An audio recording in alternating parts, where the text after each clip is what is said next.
Chers amis, Madame l'ambassadrice, je vais commencer par une banalité. J'ai envie de vous dire que même si nous ne vivons pas en Israël, nous ne pouvons pas vivre sans Israël. Et je voudrais commencer, bien évidemment, nous allons parler de l'actualité immédiate et nous allons faire le point sur cette guerre qui a été imposée à Israël depuis le 7 octobre, mais comme on est en famille, si vous le permettez, je voudrais commencer par justement quelque chose de personnel que je voudrais vous raconter et que je voudrais raconter à nos amis. Nous sommes en septembre dernier et j'ai un fils qui habite en Israël et on se dit, qu'est-ce qu'on va faire? Et on se dit, tiens, et si on allait à la Cinémathèque à Tel Aviv et on va voir Golda? Et pour lui, qui est né en 1994, Golda, c'est une découverte. Parce que, comme tous les jeunes Israéliens, ils savaient plus ou moins ce qui s'était passé pendant la guerre de Kippour, mais ils ne connaissaient pas les détails.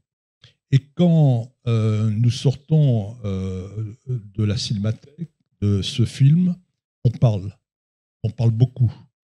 Alors, on parle de son grand-père, de mon père qui était dans les Givati, qui a fait la guerre d'indépendance et qui avait peut-être le sentiment que ça serait la première et la dernière des guerres. On parle de lui-même, de mon fils, qui lui était dans les Golani, qui a fait Tsuketan, bordure protectrice, et le sentiment que nous avons en sortant, en se disant, mais l'armée israélienne est forte, les renseignements israéliens sont les meilleurs. Il y a eu le 6 octobre 1973, plus jamais quelque chose comme ça peut arriver. Alors bien évidemment, comme vous, comme nous tous qui avons de la famille en Israël, il y a eu ce bouleversement. Alors si vous le permettez, je voudrais commencer par une question très personnelle qui est: où étiez-vous le 7 octobre et comment ça s'est passé pour vous?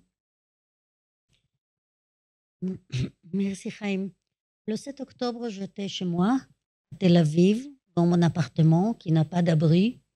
Je me sentais toujours très, très à l'aise et très, très sécurisée.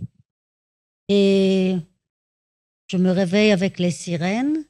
Je réveille mon mari et je lui dis, écoute, je crois qu'il y a ici une erreur. Tout était vraiment calme, tranquille.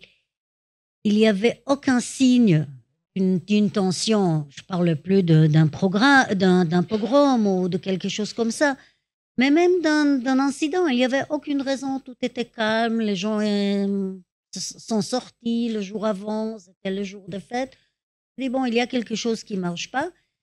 Et bon, comme d'habitude, on rentre dans le média, l'Internet, et je me rends compte que oui, il y a quelque chose de très, très sérieux et de très, très différent de ce qu'on avait connu jusque-là. Parce que nous réveillons avec les sirènes, avec l'alarme, c'est pas quelque chose de nouveau. Mais immédiatement, c'était clair qu'il y a quelque chose de tout à fait différent, de beaucoup plus grave, mais ça a pris des heures, voire 2, 3 jours, vraiment pour commencer à entendre, à comprendre ce qui vraiment s'est passé. Et je dirais que jusqu'à maintenant, on n'a vraiment pas exactement absorbé ce qui s'est arrivé le 7 octobre.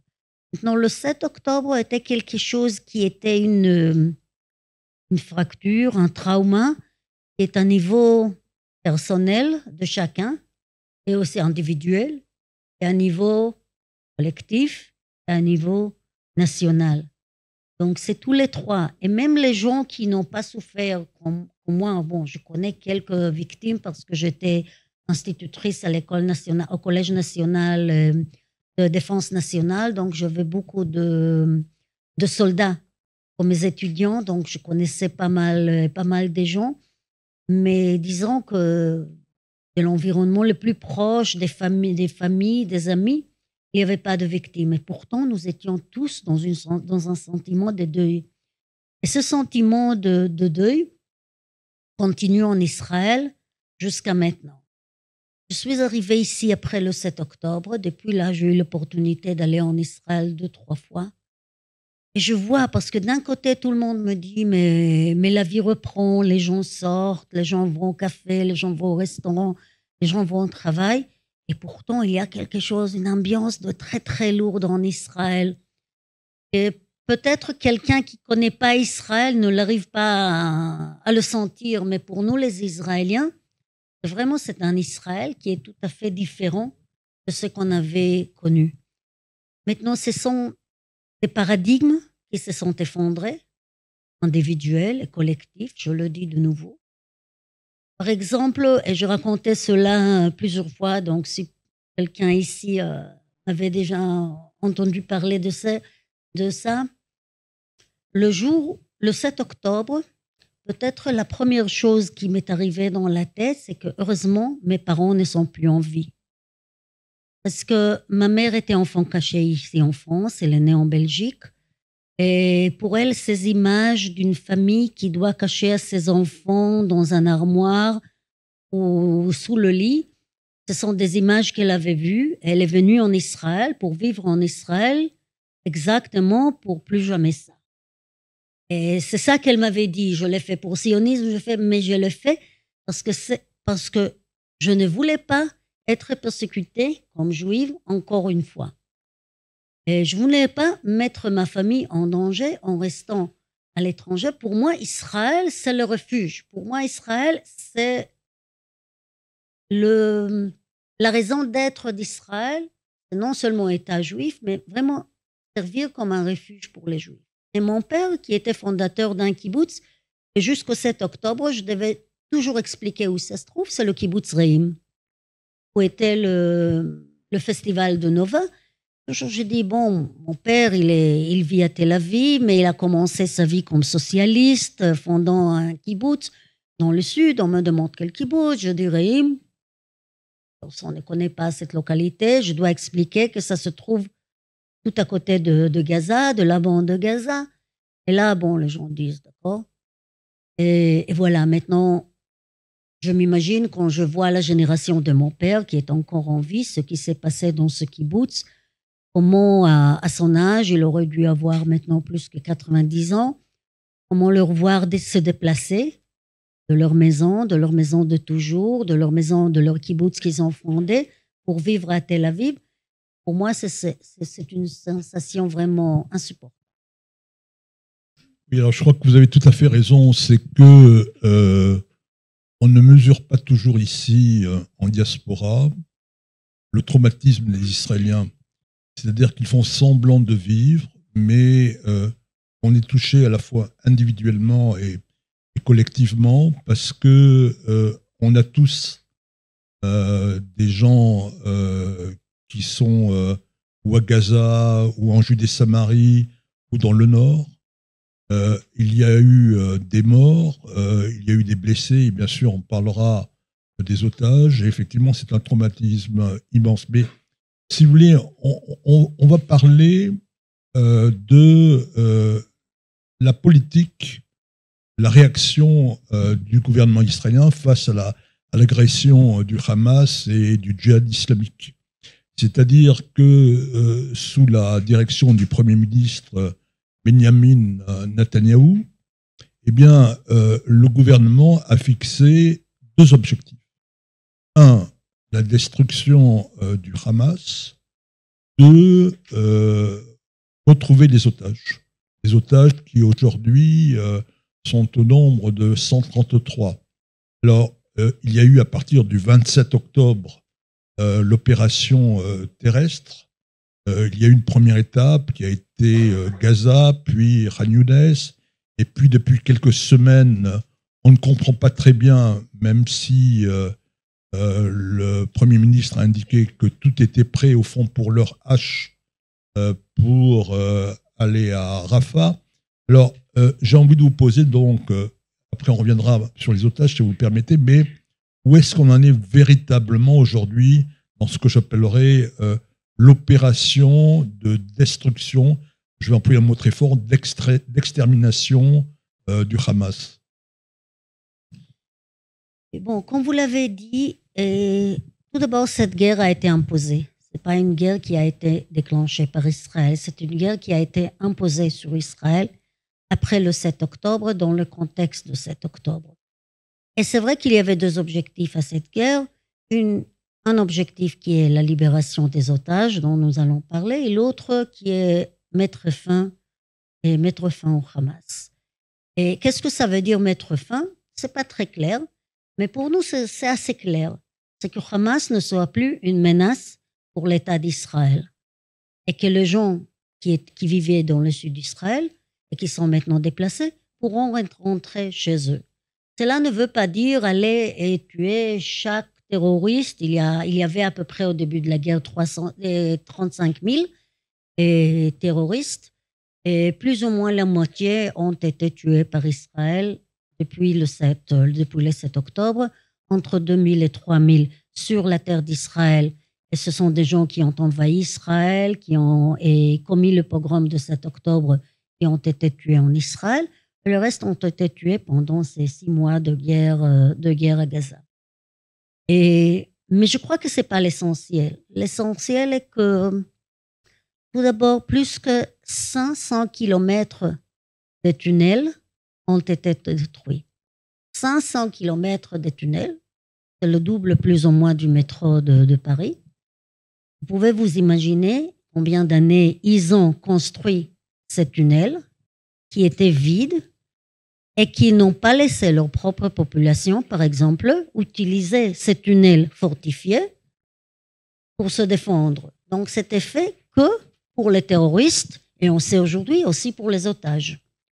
Donc, de ces 500 kilomètres, je ne peux pas vous dire exactement combien ont été détruites, mais la vaste majorité ne sont plus utilisables par le Hamas. Donc, il y a ici une guerre qui est sous-terrestre, mais il y a aussi une guerre qui est terrestre. À part ça, il y a quelques milliers de terroristes qui ont été capturés vifs et qui nous ont fourni des informations, des renseignements très, très importants, qui nous a permis de continuer cette guerre et cibler les terroristes et avoir quelques réussites très importantes. Et il y a toute cette histoire de l'infrastructure militaire du Hamas, infrastructure terroriste du Hamas. Et nous savons bien que malheureusement, la plupart ou une grande partie de cette infrastructure, c'était une infrastructure civile utilisée par le Hamas, par exemple des écoles, des mosquées et des hôpitaux. On l'avait vu beaucoup et qui ont été utilisés par le Hamas. Et par exemple, tout le centre de communication, des écoutes du Hamas qui était très avancé, qui était sous les QG de l'UNRWA, et je m'imagine qu'on va parler de l'UNRWA plus tard. Et donc tout cela a été découvert par Israël, il a été détruit. Et de 24 bataillons que Hamas a eu, et Israël a pu détruire totalement 18, il en reste plus ou moins 4 qui se trouvent à Rafah. Et c'est là pourquoi le Rafah est tellement important, parce que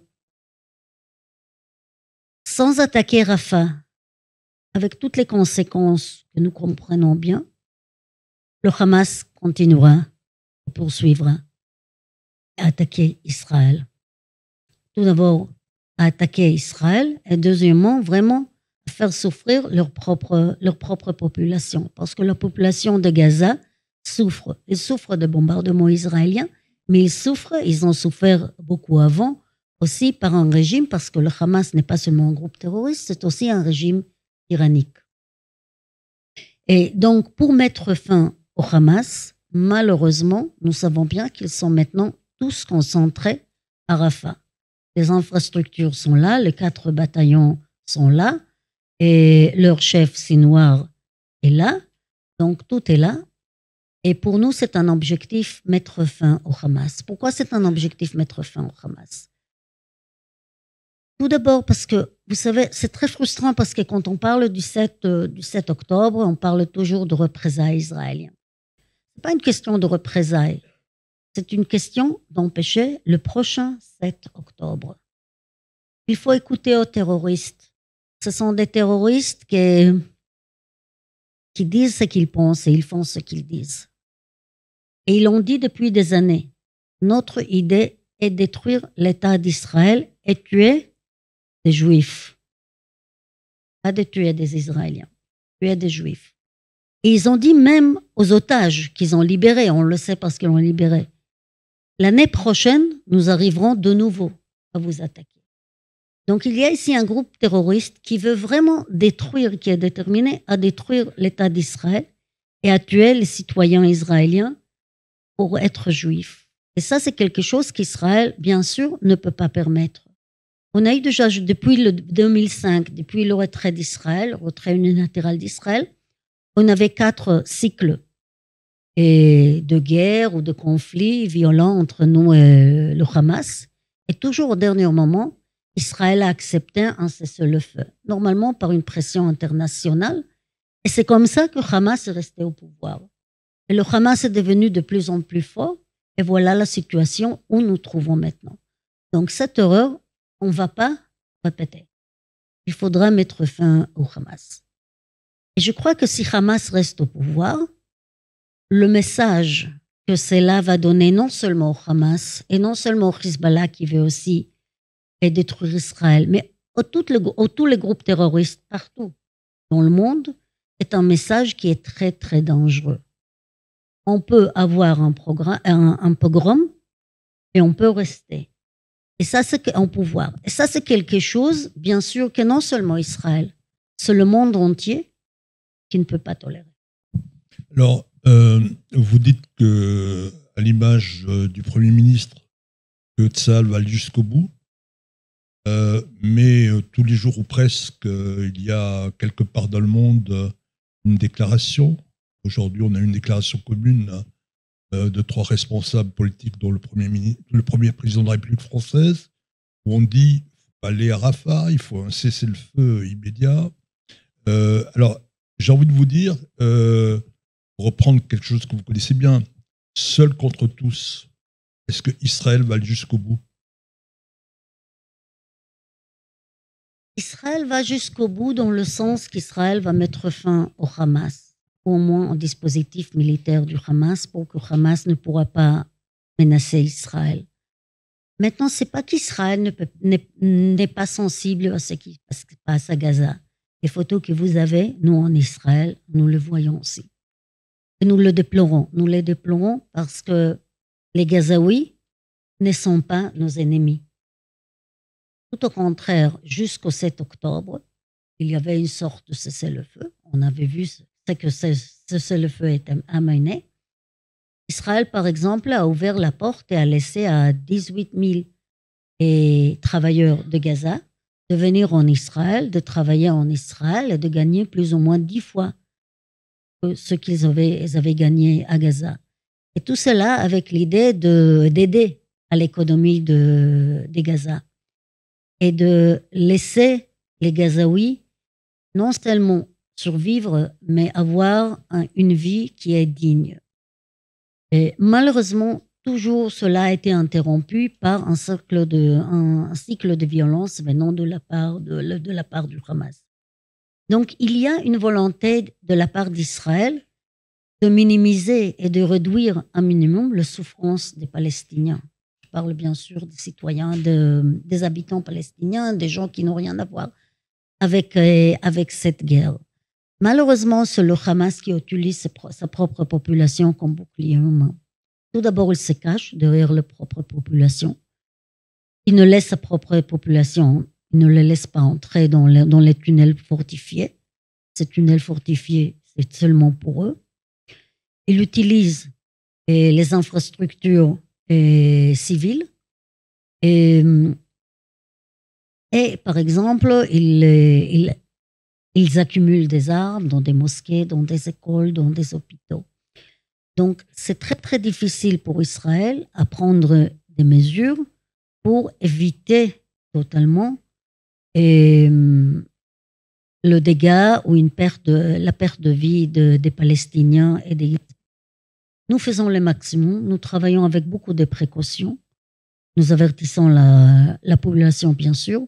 Vous voyez qu'avec le Rafah, on attend et on attend pour trouver une solution, pour qu'il y ait un minimum et pour réduire la perte de vie et des Gazaouis.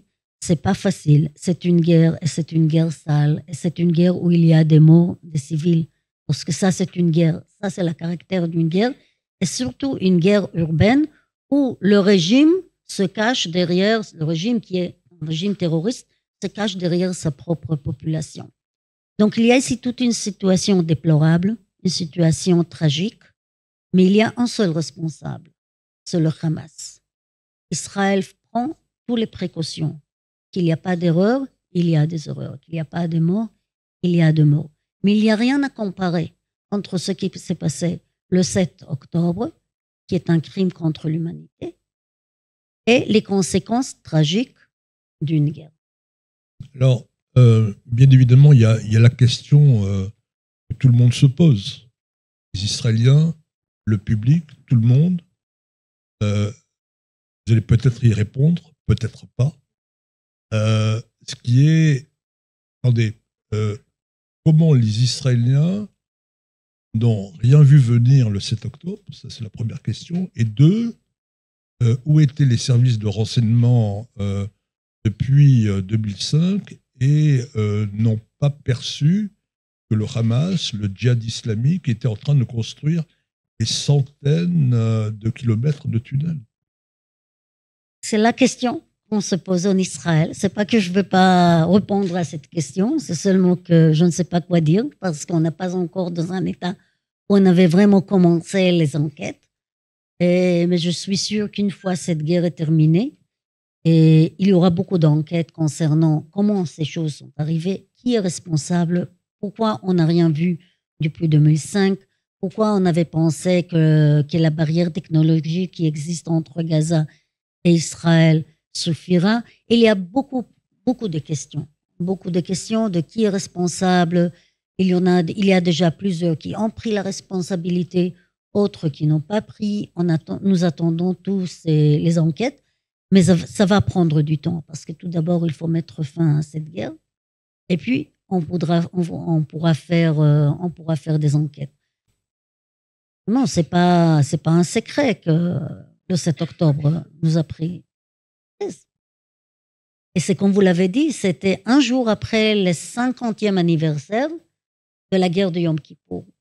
C'était pas seulement vous qui êtes sorti du film, qui est sorti du film Golda, et vous vous êtes posé cette question. C'est tous les Israéliens en mois de septembre, il y avait beaucoup de programmes à la télé israélien et beaucoup de débats aux médias israéliens, beaucoup de débats, des panels comme ça. Comment on n'a pas vu arriver la catastrophe du 6 octobre 73. Et normalement, la dernière question était ce que vous dites, est-ce que cela pourrait arriver maintenant? Et à mon avis, si je me souviens bien, tout le monde a dit non. Ça n'arrivera jamais.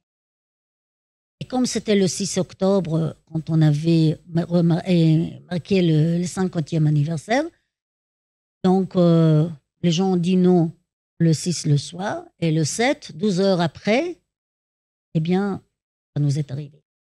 Oui, alors juste en passant une petite remarque, vous savez, c'est que là, le ramadan est en train de se terminer et certains ont argumenté en disant il ne faut surtout pas qu'Israël attaque pendant le ramadan à Rafah et ailleurs. Alors juste un petit rappel, 73, la guerre de Kippour, c'est Yom Kippour, mais c'est aussi le ramadan. Je crois qu'il est important de le rappeler. Alors, je voudrais arriver malheureusement au dossier douloureux des otages. Alors, dans 9 jours, ce sera le 18 mars, Kfir Bibas aura 15 mois. Et le mois dernier, donc c'est l'otage, je dirais, le plus jeune du monde, 15 mois. Et le mois dernier, l'otage le plus âgé, qui est Shlomo Mansour, a fêté ses 86 ans. Shlomo Mansour, qui à l'âge de 3 ans avait échappé à un pogrom en Irak. Alors, il y a aussi des tas de choses qu'on ne comprend pas. Moi, je suis là pour dire, mais je ne comprends pas. Vous allez me dire, vous comprenez ou pas. Mais ça fait des semaines que l'on voit le directeur du Mossad, que l'on voit le directeur du Shin Bet, quelquefois d'autres personnes, qui vont au Qatar, dont on a cru comprendre que ce n'était pas forcément le meilleur ami d'Israël. On va négocier. Et puis, quelquefois, on va au Caire, quelquefois, on vient même ici à Paris. Donc, si vous voulez, on se dit, ça fait des semaines et des semaines, il y a des négociations. Est-ce qu'au fond, à chaque fois, parce qu'il y a à chaque fois un refus en dernière minute du Hamas, est-ce que c'est pas parce qu'au fond, le Hamas, il a envie de gagner du temps? Oui, je crois que si. Il y a issu, c'est le Hamas qui veut gagner le temps. Tout dépend du Hamas. Il y avait plusieurs propositions sur la table. Israël, en principe, les a acceptées. Ils ont été rejetés par le Hamas. Le Hamas a un intérêt, c'est arriver à un cessez-le-feu avant qu'il soit complètement détruit. Or, quel est le problème? S'il y a un cessez-le-feu, tout d'abord, peut-être ils vont rester en pouvoir, mais deuxièmement, ils n'auront aucune motivation de libérer les otages. Donc, tout le monde, vous avez mentionné les Français, les Égyptiens, même les Américains, ils appellent tous à un cessez-le-feu. Ils appellent aussi parfois aussi à libérer les otages, mais sans faire ces conditionnements, sans dire il faut tout d'abord libérer les otages. Parce que si on arrive à un cessez-le-feu avant la libération, il n'y aura jamais une libération. C'est un groupe terroriste, ce n'est pas un autre État raisonnable qui a ses propres intérêts. Et ils comprennent bien qu'ils ont dans leurs mains les meilleurs atouts pour leur survie. Donc, ils n'ont aucun intérêt de libérer ces otages. Et on était déçus par la réaction de la communauté internationale parce que juste au moment très crucial de ces négociations, c'était tout d'abord les États-Unis, mais autres pays aussi, qui ont dit, bon, il faut arrêter la guerre, il faut arriver à un cessez-le-feu, sans le conditionner avec la libération. Et depuis là, ce qu'on avait vu, c'est une position encore plus durcie de la part du Hamas, qui se sent à tort, peut-être, que le monde soutient leur position. Je dis à tort parce que je sais que le monde entier veut voir le Hamas hors du pouvoir, ne veut pas voir Hamas et veut voir la libération des otages. Donc, nous sommes dans une situation très cruciale de ces négociations. Et aussi sur la question d'un cessez-le-feu, il y a bien sûr d'autres sujets qui sont sur l'agenda. Par exemple, le retour des Gazaouis qui ont vécu dans le nord et qui se sont déplacés au sud, qui veulent retourner chez eux. Et il y a d'autres sujets, bien sûr, de l'identité des terroristes qu'Israël devrait libérer en échange aux otages. Mais vous avez bien dit, je crois que c'est une situation complètement inouïe. Je ne me souviens plus dans l'histoire humaine une situation pareille. Et des bébés, des enfants, des gens âgés, des femmes, des hommes, et 258 au début, et pris en otage. Et pendant 6 mois, on n'entend rien, mais rien de leurs nouvelles. Malheureusement, si on entend de leurs nouvelles, normalement, c'est quand leur mort est confirmée. Dans tous les autres cas, on n'a aucune nouvelle. Maintenant, mettez-vous dans la peau d'un proche ou d'une famille qui vit un calvaire quotidien depuis 6 mois et qui arrive aussi à écouter les témoignages des ex-otages. Il y avait des témoignages horribles, surtout des harcèlements sexuels, des attaques sexuelles, des viols. Et qui pensent à leur fille qui est là, ou à leur bébé, leur petit-fils, et d'1 an, de 15 mois maintenant, qui est aux mains du Hamas. Et Hamas fait une torture psychologique sur les familles. C'est horrible. C'est vraiment horrible. Et donc, je ne vois pas comment on peut arriver à un accord. je dirais plus fort que ça. Il n'y aura pas un accord sans mettre fin à la crise des otages.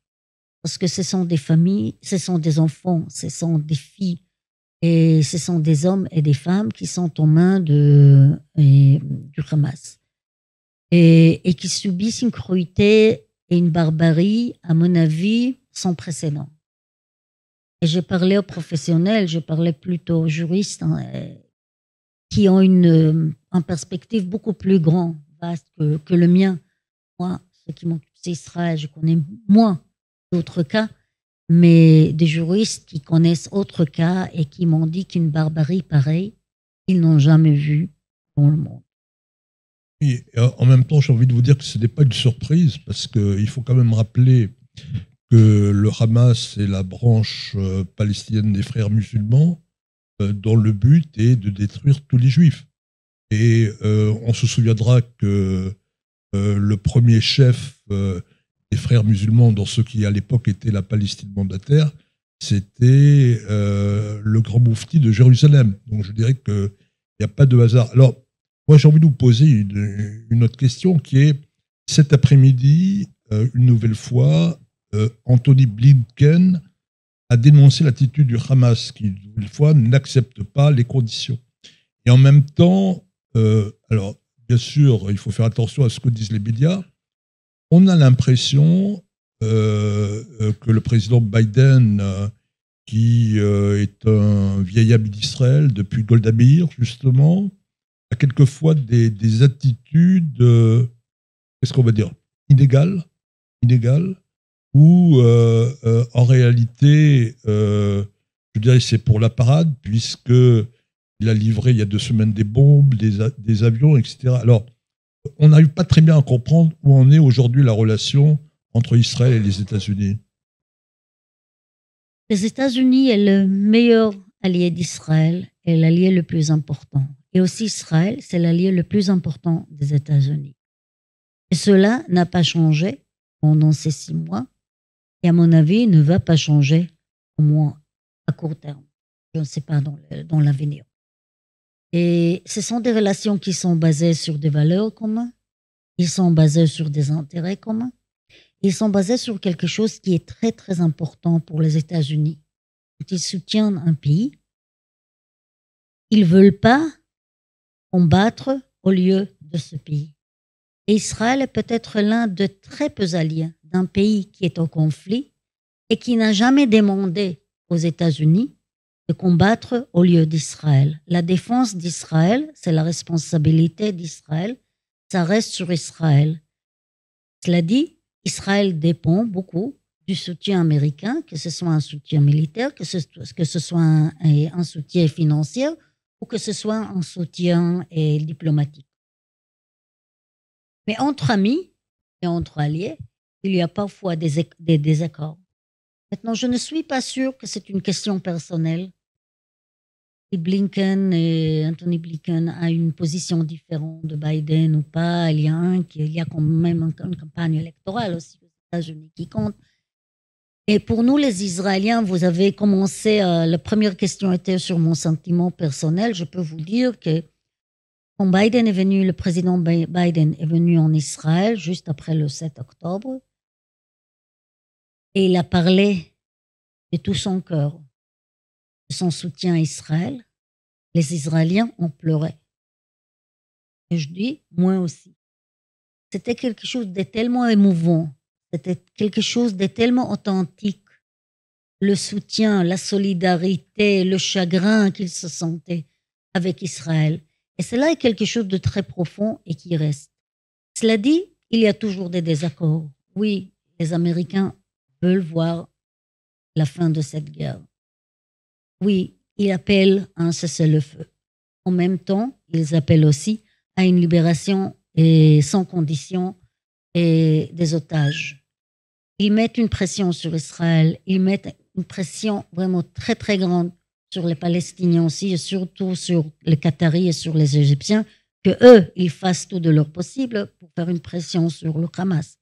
Parce que ni les Américains ni les Israéliens négocient directement avec le Hamas. Et donc, ils veulent voir cette guerre terminée. Et mais ils défendent Israël sur ces deux objectifs, pour mettre fin au Hamas et qu'il faut libérer tous les autres. Alors, vous parliez des deux objectifs, mais malheureusement, il y a un autre front qui s'est ouvert, qui est le front du Liban, qui est le front du Hezbollah, qui ne recule pas. Il y a eu des paroles très fortes à la fois du Premier ministre, du ministre de la Défense, du chef d'état-major. Nous savons, parce que nous avons tous des amis qui ont reçu une feuille de mobilisation dans les prochaines semaines. Alors, à votre avis, la guerre avec le Hezbollah, c'est inévitable? Il y a une situation très très tendue dans notre nord. Ça a commencé le 7 octobre. Hezbollah apparemment était surpris, comme Israël, par le 7 octobre. Et ils étaient tellement surpris par la réaction, parlons des États-Unis, de la réaction immédiate des États-Unis qui a envoyé directement ses navires sur la région pour envoyer un message dissuasif vis-à-vis le Hezbollah, que Hezbollah est resté inactif et très frustré. Ils ont commencé avec des fractions. Au début, c'était des petites fractions. Et puis, c'est devenu vraiment des attaques quotidiennes. Tout d'abord contre les bases militaires en Israël, au nord d'Israël, et plus tard contre les localités du nord d'Israël. Aujourd'hui, il y a plus de 100 000 Israéliens du nord qui ont été déplacés. Ça, c'est une chose, tout le monde parle des Gazaouis déplacés, personne ne parle des Israéliens déplacés ni du sud d'Israël ni du nord d'Israël. Donc, il y a apparemment un conflit violent et très, très tendu au nord d'Israël. Il n'y a pas une guerre ouverte. Israël fera le maximum pour éviter une guerre et pour éviter une escalade.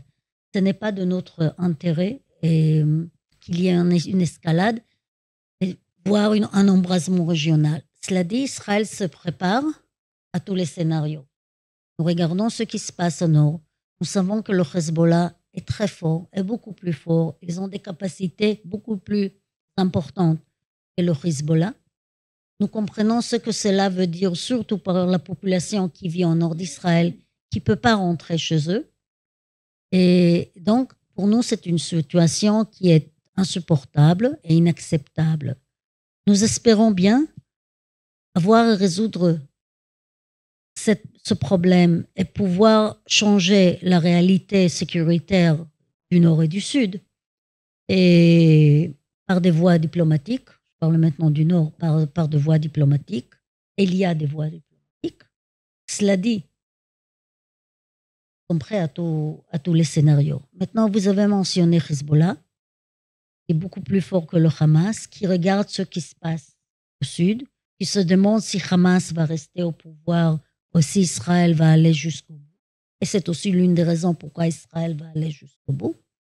Mais vous n'avez pas mentionné un facteur très important, qui est l'Iran. L'Iran a beaucoup de contacts avec le Hamas, mais l'Iran, on ne peut pas dire que c'est un allié naturel du Hamas. Hamas a ses propres intérêts, ses propres capacités. Ils sont soutenus par l'Iran. Ils sont financés par l'Iran. Ils reçoivent des armes. Ils reçoivent un soutien politique et diplomatique de l'Iran.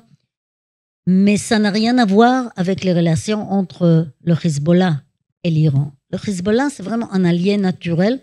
C'est ce qu'on appelle un proxy. C'est-à-dire, ils n'ont pas vraiment leurs propres intérêts. Ils représentent les intérêts de l'Iran sur les frontières d'Israël. Parce que ce qui est très frustrant pour l'Iran, ils n'ont pas de frontières avec Israël. Donc, pour menacer Israël, ils doivent avoir quelqu'un qui joue leurs propres intérêts, qui soit là sur le terrain et qui menace Israël, mais non seulement menace Israël comme le Hamas, mais qui vraiment suit les ordres que l'Iran reçus par l'Iran. Donc, c'est pourquoi le Hezbollah est tellement important. Et aujourd'hui, quand on regarde ce qui se passe au Moyen-Orient, sur tous les conflits ouverts au Moyen-Orient, c'est toujours l'Iran qui est derrière les coulisses. Que ce soit lié directement à Israël, mais que ce soit lié à autre pays. On les voit à Yémen, on les voit en Irak, on les voit en Liban, on les voit en Syrie. Ils ont attaqué dernièrement l'Afghanistan. Donc, on les voit partout. Sur tous les conflits, ce qu'on peut voir, c'est l'Iran. Donc, l'Iran a l'intérêt de détruire Israël, que ce soit directement, mais mieux que ce sera à travers d'autres, à travers les proxys. Mais ils ont aussi l'intérêt de déstabiliser toute la région, de déstabiliser le Moyen-Orient. Et vraiment déstabiliser d'une manière ou autre, au moins à long terme, à mon avis, et tout l'ordre mondial. Alors, moi, je vais prolonger votre analyse sur l'Iran. Parce que, tout le monde sait que le Hezbollah, c'est un proxy, c'est une marionnette de l'Iran. On sait qu'un peu partout dans le monde, il y a des réseaux terroristes qui sont alimentés par l'Iran, mais il y a un sujet qui a complètement disparu. On n'en parle plus, c'est la bombe. C'est la bombe. Alors que pendant des années, pratiquement après l'accord de Vienne, après la dénonciation de cet accord par le président Trump, au fond, le seul qui en parlait un peu partout, c'était le Premier ministre israélien. Et là, on a l'impression que ça y est, c'est un sujet. Bon, mais pendant cela, il continue à la construire, la bombe. Ah oui, absolument. Absolument. La menace est toujours là. Et la menace est toujours là. Sauf que maintenant, nous sommes dans une guerre. Donc, nous centrons tous nos efforts sur cette guerre et sur ce front, sachant que l'Iran se profite de la tension sur Gaza pour continuer à développer ses capacités de nuisance. Et quand je dis capacité de nuisance, ce n'est pas seulement la bombe, c'est aussi la bombe. C'est vrai que pendant des années, le monde s'est concentré beaucoup sur la bombe iranienne. Mais depuis le début, Israël a dit qu'il y a un problème de bombe, mais il y a aussi ici un facteur de déstabilisation régionale. Et que Hezbollah, que l'Iran n'est pas seulement un danger pour Israël, c'est un danger pour le monde entier. Et je crois que ce message reparti est bien entendu dans le monde. Cela dit, le monde est très réticent à prendre des mesures. Je ne sais pas si c'est parce qu'ils ont peur ou pour autre raison. Ils n'arrivent pas à avoir un consensus sur cette question de ce qu'il faut faire. Mais il y a une conscience accrue du danger qui vient de la part de l'Iran. Peut-être aussi pour les relations entre l'Iran et la Russie. Donc là, c'est quelque chose qu'on avait appris maintenant pendant la guerre avec l'Ukraine. Mais sans doute, l'Iran est une grande menace, avec et sans les bombes. Je dis avec et sans la bombe parce qu'on voit la capacité de nuisance sans la bombe atomique. Donc là, on peut imaginer ce qui va se passer dans le Moyen-Orient avec l'Iran avec une bombe atomique. Ce sera une menace existentielle quotidienne contre tous les pays de la région. Alors, Madame l'ambassadrice, vous êtes pour la deuxième fois en mission ici en France. Bien sûr, je voudrais vous interroger sur les relations entre la France et Israël. Alors, on a l'impression qu'il y a un décalage, parce que si on regarde le sondage qui a été publié hier par le CRIF, mais on s'aperçoit que, en général, en majorité, l'opinion publique française soutient Israël, comprend ce qui se passe, mais on a l'impression que du côté du président de la République, du gouvernement, c'est pas tout à fait ça. Je crois que lui-même a peut-être oublié que parce que 3 semaines après le début de la guerre, plutôt après le 7 octobre, il était arrivé en Israël, il avait parlé à Jérusalem d'une coalition internationale contre le Hamas, mais autant que je sache, on n'en a plus entendu parler. On a eu au contraire d'autres déclarations qui étaient peu sympathiques par rapport à Israël. Alors, je voulais vous demander, c'est que dans le cadre de votre mission aujourd'hui, comment évaluez-vous la relation entre la France et Israël? Est-ce que malgré ce que je vous dis, il y a une compréhension des autorités politiques françaises de ce qui s'est passé le 7 octobre? Et puis je voudrais bien sûr vous demander, on vous a vu souvent sur les médias, de vous demander comment comprenez-vous qu'après une sympathie qui a duré à peu près 2 ou 3 jours, il y a eu un renversement complet à la fois des médias et d'un certain nombre d'hommes politiques. Comment comprenez-vous, par exemple, qu'il y a 2 jours, le Parti socialiste a proposé qu'il y ait un embargo des armes françaises sur Israël, peut-être en confondant avec 1967 et la guerre des 6 jours. Enfin bref, je voudrais vous demander de faire un état des lieux. Bien sûr que je ne peux pas faire une référence ou donner des notes aux Français et à leur politique ou d'analyser leurs intérêts. Je crois que ce n'est pas à moi à le faire. Moi, je suis ici pour promouvoir les relations entre la France et Israël. Et je dirais, vous avez commencé en disant que j'étais ici il y a 20 ans. Et j'étais ici pendant le deuxième intifada. Donc, je me souviens très bien quelle était l'atmosphère à cette époque. Je peux vous dire, à mon avis, c'était pire aujourd'hui. Et parce qu'en fin de compte, aujourd'hui, il y a une compréhension, même parmi ceux qui critiquent Israël, que cette guerre a été imposée sur Israël. Qu'il y avait ici un groupe terroriste qui a attaqué un État démocratique. Il y a beaucoup de choses qu'on critique sur ce qui s'est passé ce qui se passe à Gaza. Mais sur le contexte d'un État démocratique qui a été attaqué par un groupe terroriste, sur cela, il y a, je ne dirais pas un consensus, mais il y a une vaste majorité des Français, y compris des autorités françaises, qui sont tout à fait d'accord. Ce qui n'était pas le cas dans le passé. C'est que normalement, moi, je dis, OK, donc on me dit, vous voyez, nous sommes très équilibrés, nous comprenons bien ce contexte. Je dis, vous comprenez ce contexte? Vous ne pouvez pas être équilibré. On ne peut pas être équilibré entre un État démocratique et un groupe terroriste. Ce n'est pas possible. Sur cette question-là, vous pouvez avoir des critiques sur Israël, sur ce qui se passe à Gaza, vous pouvez déplorer la situation, vous pouvez parler d'une famine. Il n'y a pas de famine à Gaza, je voudrais être très clair. Il y a des cas très marginaux, mais il n'y a pas une vraie famine à Gaza. Et vous voulez, on peut l'élaborer après. En tout cas, c'était pas ça le sujet. Mais comprendre le contexte, je crois que sur cette question-là, il y a une compréhension. Et cette compréhension est reflétée aussi par le sondage que vous avez mentionné, qui a été fait par le CRIF. Une autre chose où il y a une compréhension à Israël, et je dirais que je ne sais pas si c'est unique en France, mais en France, c'est très, très fort.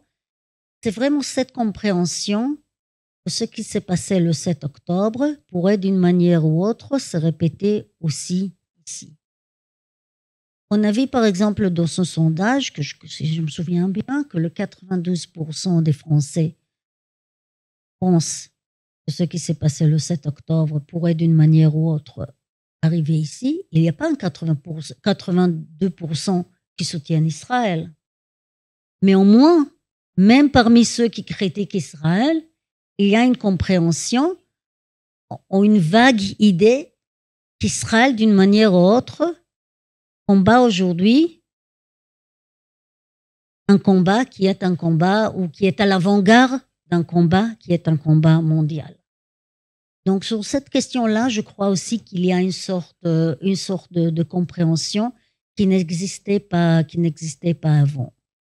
Et pendant les 20 ans que je n'ai pas été ici, beaucoup de choses se sont passées au Moyen-Orient, ici aussi en Israël, et la France a connu aussi beaucoup d'attaques. Donc il y a une sorte de solidarité. Et en même temps, il y a beaucoup de critiques. On avait vu l'image. Mais ce qui pour moi est le plus étonnant est que depuis le 8 octobre, pas depuis la guerre, les images qui sont venues de Gaza, depuis le 8 octobre, il y avait un secteur, même un tout petit secteur, qui a déjà nié ce qui s'est passé le 7 octobre. Et ça, pour moi, c'est quelque chose qui est complètement incompréhensible. Vous savez, nous parlons beaucoup de négationnisme de l'Holocauste. Le négationnisme de l'Holocauste, quand même, est arrivé il y a 90 et 80 ans. Et plus que ça n'a pas été documenté de la manière que cette guerre, ce pogrom a été documenté. Et on n'avait jamais vu, à mon avis, et des assassins qui sont aussi fiers de ce qu'ils ont fait, qu'ils se sentaient la volonté de se filmer. Et c'est incroyable, parce qu'ils l'ont fait, ils étaient fiers, ils ont reparti les images dans le monde entier, et pourtant, le lendemain, il y a déjà des gens qui disent non, tout est une manipulation. Et nous, à l'ambassade, nous vivons cela tous les jours. Chaque image que nous avons sur notre réseau social, sociaux, nous recevons immédiatement des réactions comme la manipulation israélienne, la campagne des désinformations israéliennes, etc., etc. Tandis que nous sommes très, très prudents avec chaque information que nous mettons sur nos réseaux sociaux. Et ce qui est inquiétant aussi pour moi, c'est ce qui se passe sur les réseaux sociaux. Parce qu'avec le gouvernement et les autorités, je peux parler. Avec le média, on peut parler. Peut-être on n'est pas d'accord, mais on peut parler. Et normalement, ce n'est pas un discours de haine. C'est un discours de désaccord. Basé parfois sur des émotions, moi sur des connaissances, mais c'est quand même un discours. Tandis que dans les réseaux sociaux, c'est qu'on voit, c'est une haine totale, mais totale, contre Israël et contre les Juifs. Contre les Juifs plutôt, et contre Israël comme l'État juif. Et là, peu importe ce qu'Israël va faire, qu'il y ait 2 États, 3 États ou 10 États, ce secteur va toujours être contre Israël et contre le Juif, tandis qu'Israël existe comme un État juif. Et là, c'est un secteur qui m'inquiète beaucoup. Ils ne sont pas assez nombreux, à mon avis, mais ils sont très vocaux. On les entend partout, on les entend partout. C'est pourquoi je crois que ce sondage est important. Parce que c'est montrer qu'il y a toute une majorité qui est silencieuse. Il faut pas, et c'est aussi un message pour les autorités françaises. Ce que vous écoutez, les voix que vous écoutez, c'est les voix d'une minorité. Il y a toute une majorité en France qui soutient Israël ou au moins est ouvert, comprend les intérêts d'Israël, comprend le comportement d'Israël et au moins sont ouverts aux arguments d'Israël, même s'ils ne sont pas à 100% d'accord. Et ça, c'est un message pour moi qui est... Si vous le permettez, je vais vous poser 2 questions avant que Gérard soit le porte-parole de vous tous, chers amis. Alors, il y a eu toute cette affaire d'employés de l'UNRWA qui ont participé au massacre. Alors, question très naïve. C'est une organisation qui a été créée en 1949 par l'ONU dans le but d'aider les réfugiés palestiniens et au fond de leur permettre de sortir de leurs conditions. Moi, je note qu'il y a eu du côté juif à peu près 1 million de juifs qui ont dû quitter les pays arabes. Il n'y a pas eu un équivalent. Et ils ont été intégrés dans la société israélienne. Alors moi, il y a une question très naïve que je vous pose. Il y a une chose que je ne comprends pas. C'est que pour l'UNRWA, on est finalement réfugiés palestiniens de père en fils. C'est une histoire qui dure depuis 1949. Oui, effectivement. Vous savez, tout le monde parle maintenant de l'UNRWA. Et on dit, bon, il y a 12 employés de l'UNRWA, 12. Il y en a quelques-uns qui disent 7, autres qui disent 20, peu importe, plus ou moins 12, qui ont été impliqués dans le pogrom du 7 octobre. Et ce qu'on dit, oui, c'est vrai, Mais c'est vrai, c'est pas ça le problème d'UNRWA. Le problème de l'UNRWA est beaucoup plus large que ça. Ça arrive jusqu'au mandat de l'UNRWA en 1949. Mais plus que ça, donc on a une dizaine des employés d'UNRWA impliqués directement, tuant et prenant en otage des Israéliens. C'est déjà grave.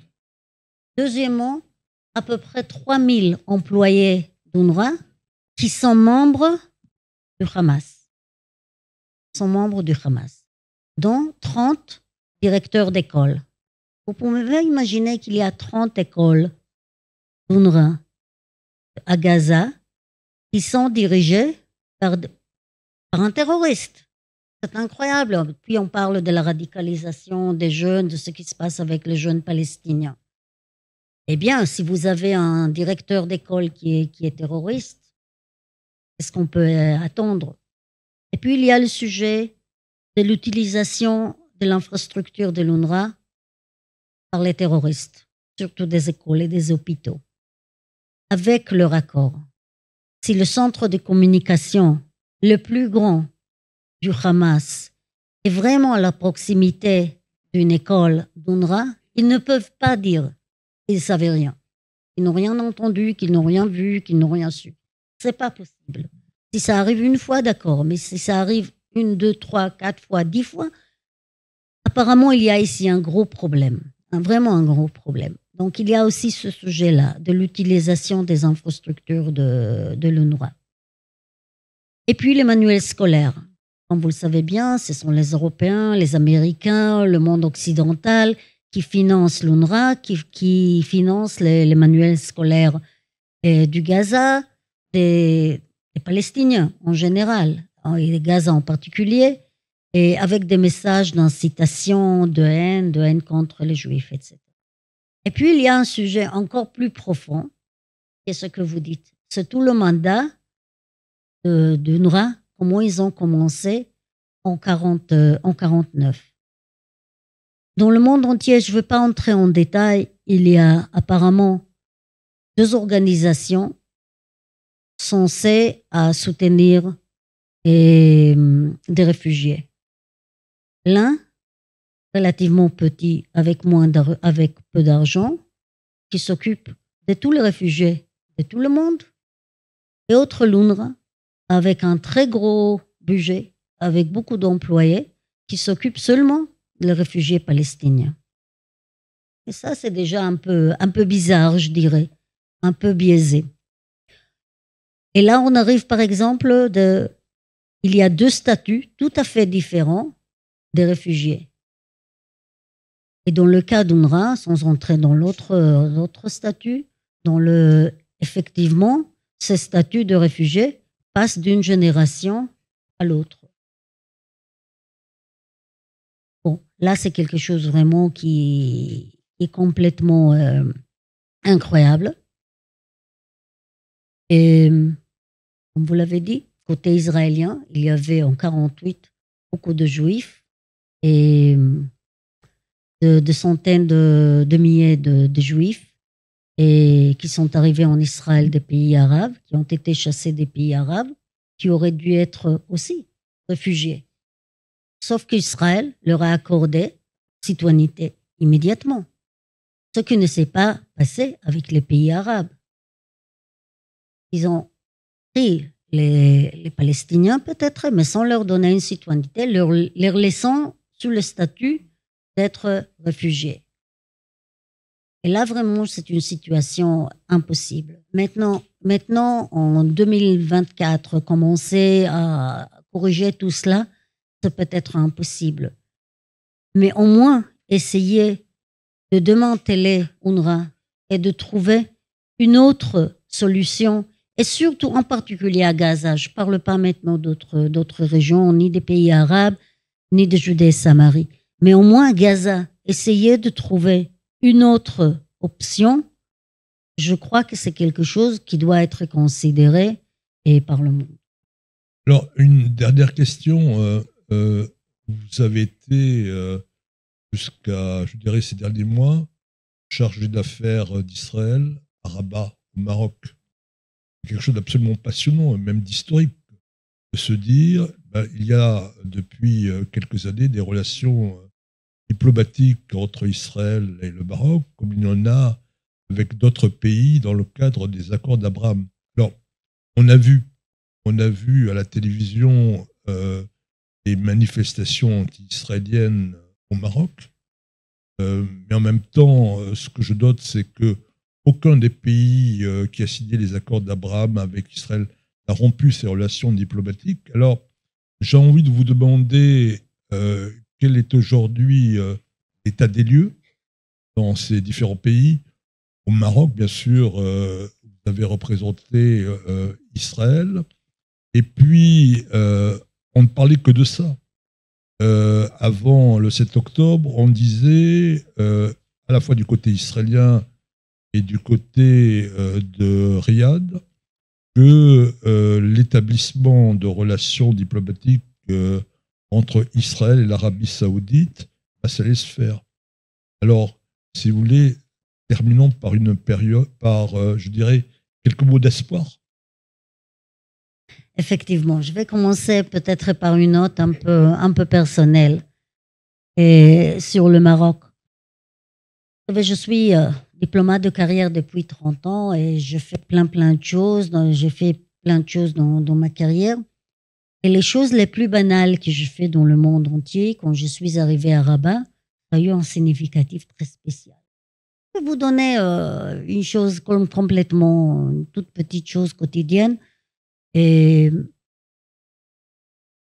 on me chargeait parfois aussi des échanges culturels. J'ai eu l'opportunité d'amener dans le monde entier beaucoup de troupes de théâtre, par exemple. Un autre troupe israélien qui vient avec moins de réussite, plus de réussite, et normalement avec beaucoup de réussite.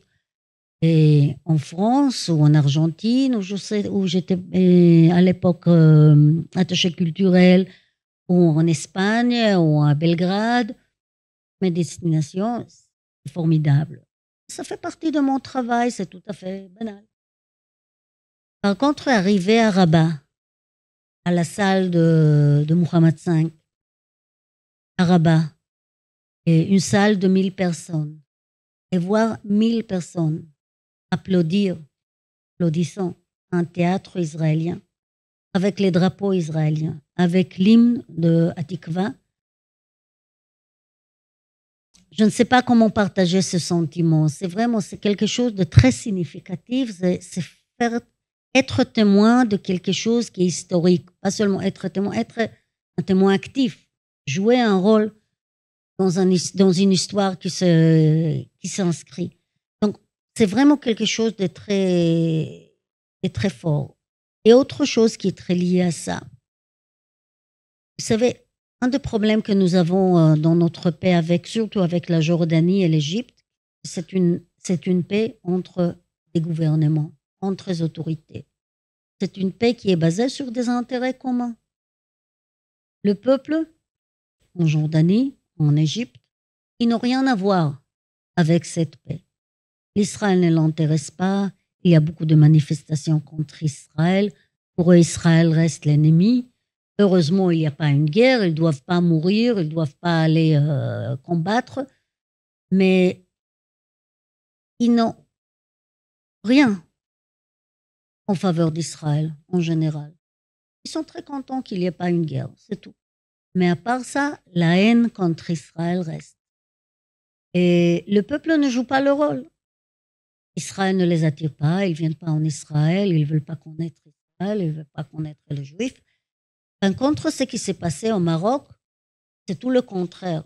Le moment où cet accord a été signé, des milliers et des milliers de Marocains ont joué un rôle très positif, mais très positif, dans la promotion des relations entre le Maroc et Israël. Et ça, c'est quelque chose qui chauffe le cœur. Parce que mes collègues en Égypte ne pourraient jamais remplir une salle de 1000 personnes au Caire. Ce serait complètement impossible. Tandis qu'au Maroc, c'est quelque chose qui est faisable. Et on ne le fait pas en low profile. en profil très bas, tout au contraire, avec les drapeaux d'Israël sur les avenues, etc.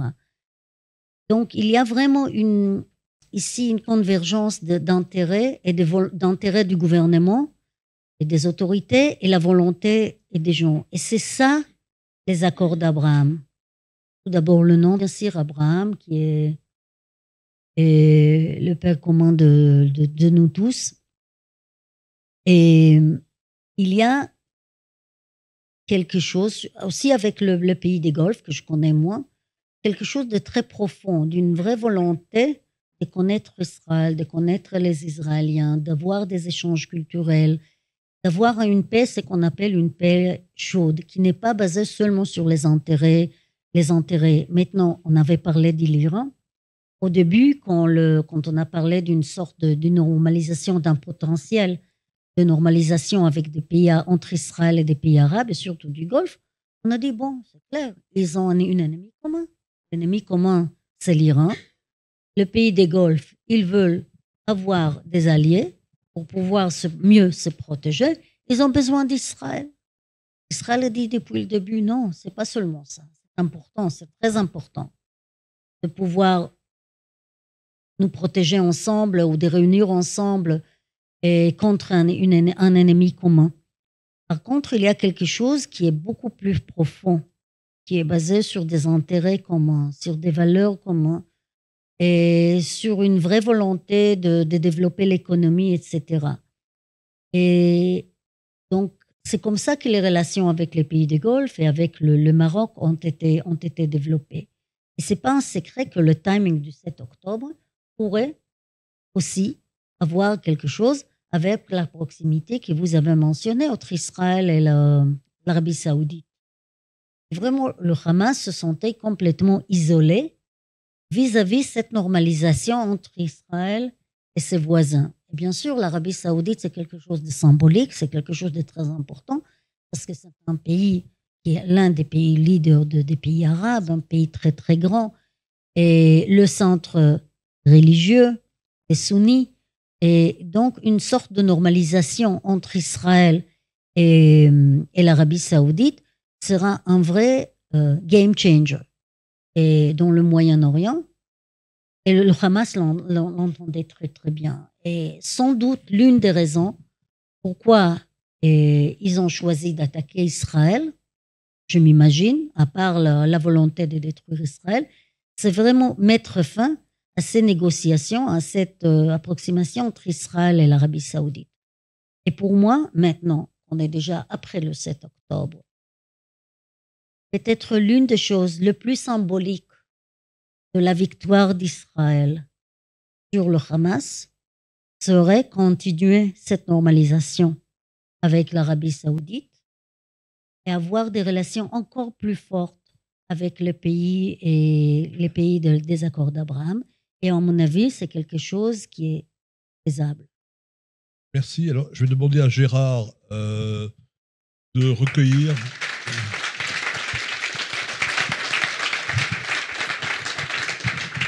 Je crois qu'on peut encore laisser peut-être 3 minutes si vous avez d'autres questions, parce que pour l'instant, j'en ai pas beaucoup. Est-ce que vous avez eu le temps d'écrire d'autres questions ou... Voilà, vous pouvez venir jusqu'à moi. Et... Commence déjà. Et puis, je vais commencer. Oui, mais je suis obligé d'en prendre connaissance. C'est le boss. Merci.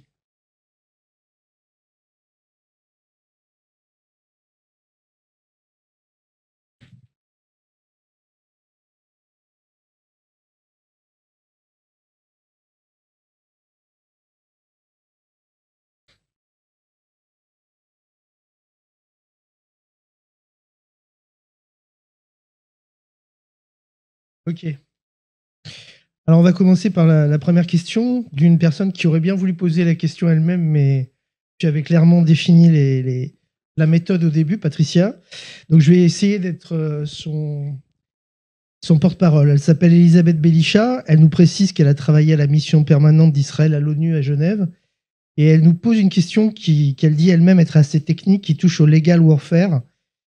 Et elle dit, voilà, à l'heure où les antisémites hurle From the river to the sea, Free Palestine, n'est-il pas opportun de renverser la proposition et de rappeler qu'Israël est légitime from the river, pardon, to the sea, et en droit international public. Cette légitimité procède non pas du plan de partage 48 de l'ONU, mais de la compétence de San Remo, et elle s'étonne que y compris Israël, n'invoque pas suffisamment cette compétence. Cette conférence, excusez-moi, cette conférence. Oui, vous avez précisé que c'était assez technique, mais je ne vais pas non plus rentrer dans les mots en latin, parce que là, on ne va pas y arriver. Voilà. Oui, mais tout ça, ok. Vous avez compris. Merci. Voilà. Merci. Et oui, tout d'abord, je suis tout à fait d'accord qu'il y a ici une manque des connaissances de l'histoire de l'État d'Israël, non seulement de 48, sinon aussi et de la conférence de San Remo et avant aussi, et pourquoi Israël a été créé et pour quelles raisons. Et il y en a ceux qui pensent qu'Israël a été créé à cause de l'Holocauste, que c'est une sorte de compensation que l'Europe ou que la communauté internationale a donnée aux Juifs après l'Holocauste. Et toujours nous disons l'Holocauste était un très grand drame, une très grande tragique, mais l'État d'Israël a le droit d'exister et avait le droit d'exister même avant et sans relation à ce qui s'est passé et à l'Holocauste, parce que les Juifs ont le droit d'avoir leur propre État autant qu'une nation, comme n'importe quelle nation. Et le contexte est son contexte dans ce sens-là. Et qu'il y avait aussi un mouvement important, le mouvement sioniste, qui voulait créer un État juif beaucoup avant l'Holocauste. Parlons par exemple de la conférence de San Remo. Donc il y a toute une base juridique et historique pour l'existence de l'État d'Israël. Et pourtant, nous sommes dans une situation où 76 ans après la création de l'État d'Israël, il y a beaucoup dans le monde entier qui met en cause l'existence de l'État d'Israël. Et je ne parle pas seulement du Hamas. Le Hamas, c'est clair, c'est un groupe qui a déclaré ouvertement leur volonté de mettre fin à l'existence de l'État d'Israël. Et peu importe quelle est sa politique, s'ils sont en faveur ou contre un État palestinien. Donc ça n'a rien à voir avec le conflit palestino-israélien. C'est l'existence de l'État d'Israël comme un État juif au milieu du Moyen-Orient et à quoi le Hamas met en question. Donc, mais je parle plutôt aussi de beaucoup de facteurs ou beaucoup d'acteurs dans le monde entier et dans la communauté internationale qui met en cause l'existence d'Israël. Et là, c'est quelque chose de très grave qui a à voir, à mon avis, et ça c'est mon avis, avec l'antisémitisme et avec la négation du droit des Juifs d'avoir leur propre État. Ça n'a rien à voir avec la politique de l'État d'Israël. Et ça a à voir avec la délégitimation de l'État d'Israël. Et oui, l'antisémitisme existait depuis longtemps. Il a changé des formes. Et parfois, il avait une forme religieuse. Parfois, il avait une forme raciste. Parfois, ils avaient une forme disons, économique. Et parfois, ils ont aussi une forme nationaliste, nationale. C'est vraiment pour eux l'État d'Israël, l'antisémitisme, comme on dit aujourd'hui, l'antisionisme est le nouveau visage de l'antisémitisme. C'est très clair. Et l'antisionisme, c'est vraiment le négationnisme du droit des Juifs à avoir leur propre État. Et donc ça, c'est une situation. Maintenant, retourner à la conférence de San Remo et à toute l'histoire, oui, c'est important, mais c'est quelque chose qui est faisable dans un cadre académique. Et je peux vous dire que je suis presque tous les jours dans le média ici en France. Même si j'essaye, je n'arrive pas. Comment je peux répondre en 10 secondes, expliquant au public ce que c'est la conférence de San-Remo et quelles sont les racines de l'État d'Israël. Nous ne sommes pas là. Maintenant, nous sommes dans une époque où il n'y a pas une place, il n'y a pas d'espace pour approfondir et pour donner des réponses très, très compliquées. Et il faut être très clair et il faut parler aux gens d'une manière qui soit très claire, pas trop de nuances, etc. Et sans possibilité vraiment de retourner à l'histoire et de donner tout le contexte qui nous accompagne depuis la fin du 19e siècle et le mouvement sioniste. Donc ça, c'est la situation actuelle où nous sommes. Je crois qu'ici, il y a un travail important pour l'académie, pour les universités, pour les écoles, pour le système éducatif. C'est pas quelque chose qu'on peut commencer le 7 octobre. C'est quelque chose il faut créer toute une stratégie à long terme pour pouvoir faire face à toute une ignorance et manque d'information. Maintenant, ce qui, à moi, m'inquiète, c'est pas le fait que les gens sont ignorants ou qu'ils ne connaissent pas, et c'est qu'ils se permettent aussi d'avoir une opinion sans avoir cette information. Qu'ils ne connaissent pas sur un sujet ou autre, d'accord, ça va. Chacun a le droit d'aimer ce qu'il veut, de lire ce qu'il veut, d'élaborer ce qu'il veut, mais qu'ils se permettent aussi d'avoir une position, et parfois une position sans ambigu, concernant un sujet dont il ne connaît rien. Ça, c'est quelque chose que pour moi est dangereux et c'est très frustrant. Alors, on va passer aux questions suivantes. Elles émanent d'Isabelle Habicht, qui a posé plusieurs questions. Je vais essayer de les réunir en 2 questions, parce qu'il y en a beaucoup. Il y en a 3, en fait. Comment la société israélienne, elle veut dire la société civile israélienne, soutient aujourd'hui ou remet en question la politique de Benjamin Netanyahou? Et est-ce que le sinistre, ce qu'elle appelle le sinistre, a soudé ou non la société israélienne, qui était, on l'a tous constaté, très fragmentée avant le 7 octobre? Et la deuxième question, c'est comment la population civile israélienne et les médias israéliens ont pris les paroles de soutien finalement des Allemands, qui ont été à peu près les seuls en Europe à être constants dans leur soutien à Israël. Bon, je crois que la société civile en Israël s'est montrée très résiliente, mais très, très résiliente après le 7 octobre.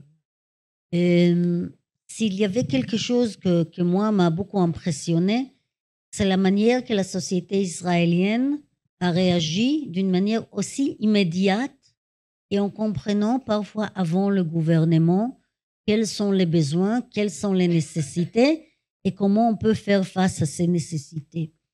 Et c'est une société qui, oui, d'une manière est fragmentée, on l'a vu jusqu'au 7 octobre avec les grandes manifestations, mais en même temps, et le Hamas a dit après qu'il pensait que la société israélienne se va effondrer après le 7 octobre, ils se sont trompés. Je crois que quelqu'un qui avait cette image de la société israélienne, peut-être ne comprend pas assez la profondeur des valeurs communes que nous avons en tant qu'une société israélienne. Oui, c'est une société fragmentée. Oui, c'est une société qui est composée par beaucoup de secteurs. Oui, c'est une société que parfois les intérêts sont contradictoires, mais en même temps, c'est une société qui est mobilisée très rapidement et qui réagit très rapidement.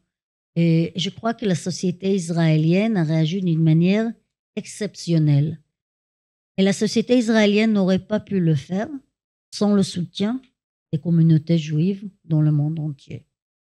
Et depuis le début, je peux vous dire que ça n'a réchauffé le cœur. Depuis le début, voir les visites de solidarité en Israël et la quantité de bénévoles qui sont venus en Israël, qui sont atterris et on est prêt à tout faire, juste dites-nous ce qu'il faut faire.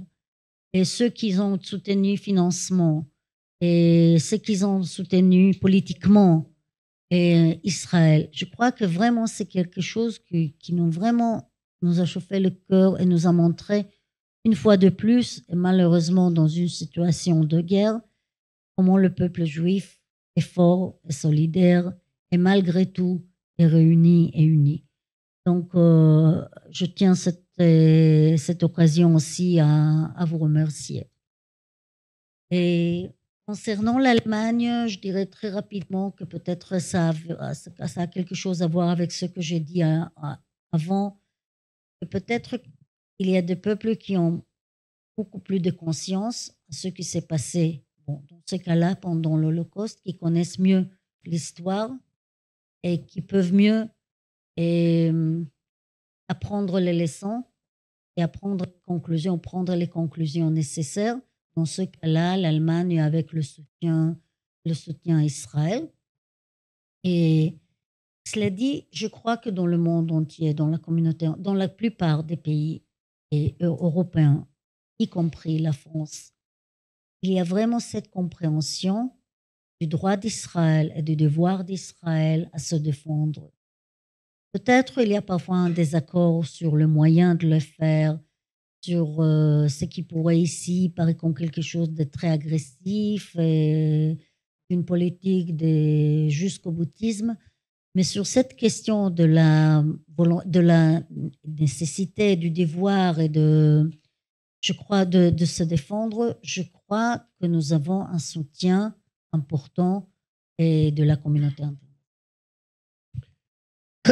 Nouvelle question d'Edmond Zecchini qui nous parle d'un aspect qui a été sans doute négligé à un moment donné, qui est la garantie de la frontière par rapport à tout ce qui a pu arriver à Gaza, les matériaux, les tunneliers, etc., y compris les mouvements financiers. Et il dit, est-ce que les leçons ont été tirées ? Est-ce que finalement le combat, il ne sera pas uniquement militaire, il faudra le gagner aussi sur d'autres terrains, et ce terrain-là est important ? Je crois que les leçons ont été tirées, ils vont être encore plus, et ils vont être tirés dans l'avenir. Une fois que cette guerre est terminée, bien sûr, il y aura beaucoup d'enquêtes. Il y aura des enquêtes sur la responsabilité des hauts dignitaires politiques ou de l'armée, mais il y aura aussi, bien sûr, des leçons tirées sur ce qui s'est passé, comment on est arrivé au 7 octobre, sur la question des armes, de l'argent, comment on est arrivé à une situation où le Hamas, en 2023, était aussi fort et comment on n'a pas pu prévoir ce qui s'est passé le 7 octobre. Gérard va poser une ou deux questions encore. S'il marche, j'essaye, vous m'entendez ? On va encore poser une ou deux questions. Je sais qu'on en a beaucoup à poser, mais Madame l'ambassadrice a beaucoup de choses à faire.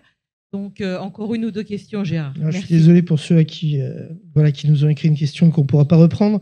Il y a plusieurs questions autour de l'Iran.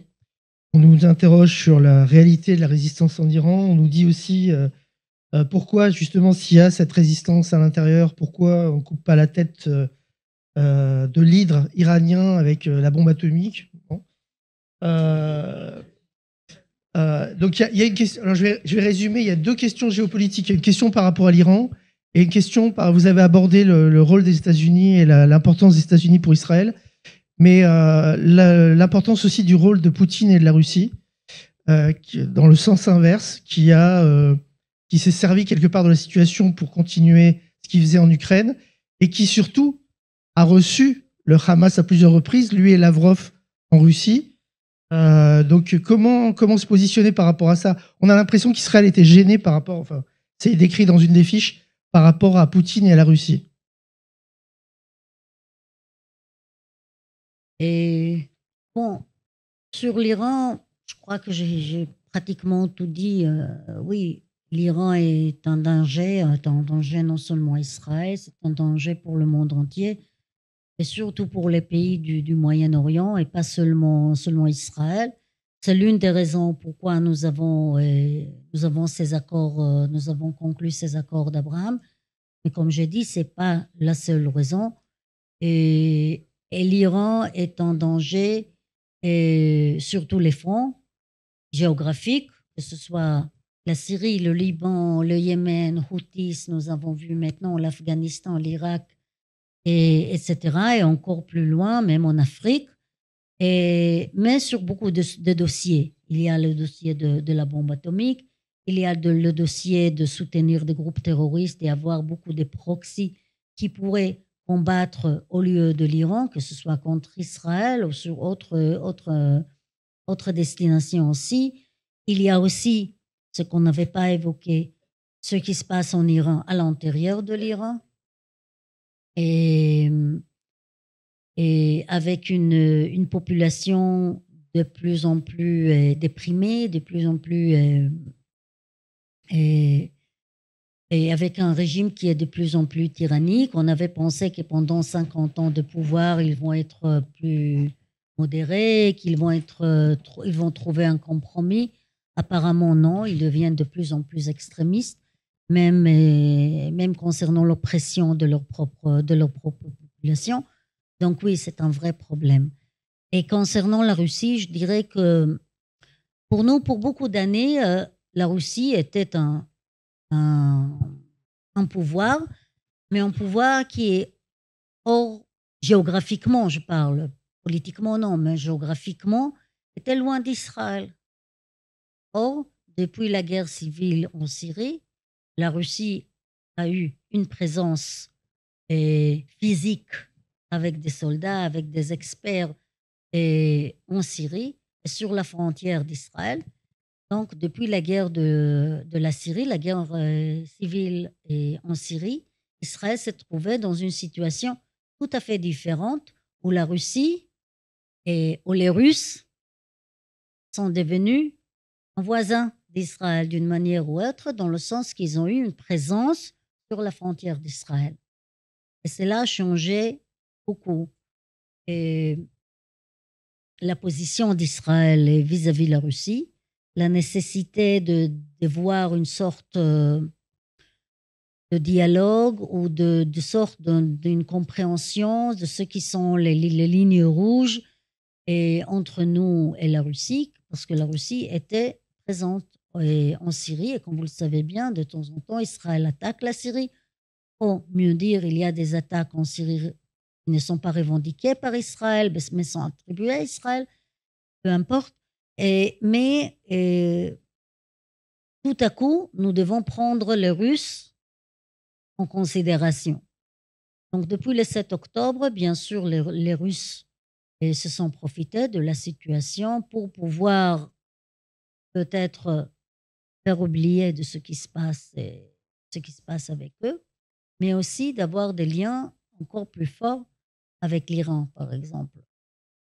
Donc, nous sommes maintenant dans une situation où nous voyons une sorte de coalition et des pays comme la Russie, l'Iran, Venezuela, et Corée du Nord, etc. Et quelques pays qui sont complètement isolés, mais tout à coup ont trouvé, tout d'abord par la guerre en Ukraine, et deuxièmement maintenant encore plus depuis le 7 octobre, se trouvent dans une sorte de coalition contre le monde entier. Et voilà, donc là c'est la situation et nous devons prendre des précautions, nous devons prendre en considération tout cela. En même temps, je crois qu'Israël a beaucoup d'alliés et il y a une compréhension aux intérêts d'Israël, il y a une compréhension à l'État d'Israël. Oui, d'une manière, Israël est peut-être plus isolé dans les Nations Unies. Les Nations Unies est encore plus biaisées, aussi à cause de cette situation de la Russie qui prend un rôle très, très actif et qui donne des leçons morales à Israël, et qui est totalement absurde. Quand je vois les Russes parlant de ce qui se passe à Gaza et comment Israël bombarde le Gaza, et je me demande, mais sont-ils... C'est incroyable. Et quand j'entends le reste du monde qui les écoute, c'est encore plus surréaliste, je dirais. Mais bon, c'est la situation de la communauté internationale aujourd'hui. Mais pour terminer, je dirais que pour nous, ce qui se passe à Gaza, c'est peut-être la guerre la plus juste qu'Israël avait jamais eue, dans le sens que c'est une guerre de survie. C'est pas une guerre de survie dans le sens qu'Israël va être détruite demain par le Hamas. C'est pas ça, mais c'est la survie de notre avenir, c'est la survie de notre sécurité, c'est la survie de notre population du nord d'Israël, du nord et du sud d'Israël. C'est la survie dans le sens que ça envoie des messages à nos ennemis, surtout le Hezbollah. C'est une sorte d'une guerre, d'une survie. Et dans ce sens-là, je crois qu'Israël n'a aucun choix d'aller jusqu'au bout et mettre fin au Hamas. Et c'est pas facile. Et c'est une situation très douloureuse. Une situation très douloureuse pour Israël. C'est une situation très douloureuse pour les familles des otages. Et c'est toute une vie en Israël qui s'est arrêtée le 7 octobre. Mais il faut vraiment profiter de ce qui s'est passé le 7 octobre pour changer complètement la réalité sécuritaire dans laquelle Israël vit depuis trop d'années.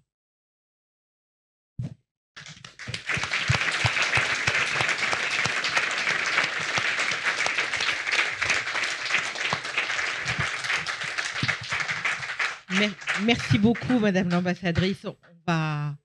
Je sais qu'il y avait encore beaucoup de questions. Je pense que vous reviendrez une deuxième soirée pour répondre à toutes les questions qui restent. Avant de terminer cette rencontre, je vais donner la parole à Philippe Meyer, président du MEDEF France.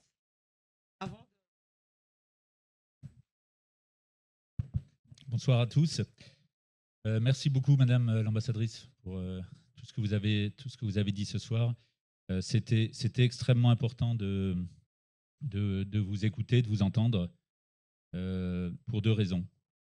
D'abord parce que toutes les informations que vous avez données, votre ressenti, vos analyses, vos sentiments, évidemment pour nous, c'est un matériau très précieux pour nous donner nous-mêmes des inputs pour défendre Israël à notre tour. Et on a besoin de cette parole forte, émouvante et juste, qui est la vôtre. Et on repart de cette soirée renforcé évidemment dans nos sentiments, mais renforcé avec des paroles fortes, avec des arguments forts, et on a besoin d'arguments forts. C'était la première raison. La deuxième raison, c'est que ça donne l'occasion de vous réaffirmer tout notre soutien, toute la solidarité du Bnei Brit de France, de tous les militants du Bnei Brit, de tous les Français juifs en général, pour Israël, pour les Israéliens, pour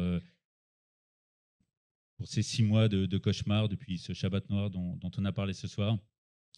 Et 6 mois durant lesquels nous avons été, on en avait déjà parlé, mais nous avons été mobilisés à chaque instant. Nous avons, avec beaucoup d'autres, mené beaucoup d'actions, notamment avec Véronique Hopstein, qui est là, qui est la présidente de notre commission Israël au Bnei Brit. Et toutes ces actions que nous menons régulièrement avec force, on l'espère, elles sont de deux ordres. C'est évidemment des actions positives, concrètes, de soutien, de financement, des voyages, des aides multiples. Bon. Et il y a un deuxième type d'action. Deuxième type d'action, c'est contre nos ennemis. Contre les ennemis d'Israël, contre les ennemis des Français juifs. On sait que ce sont les mêmes.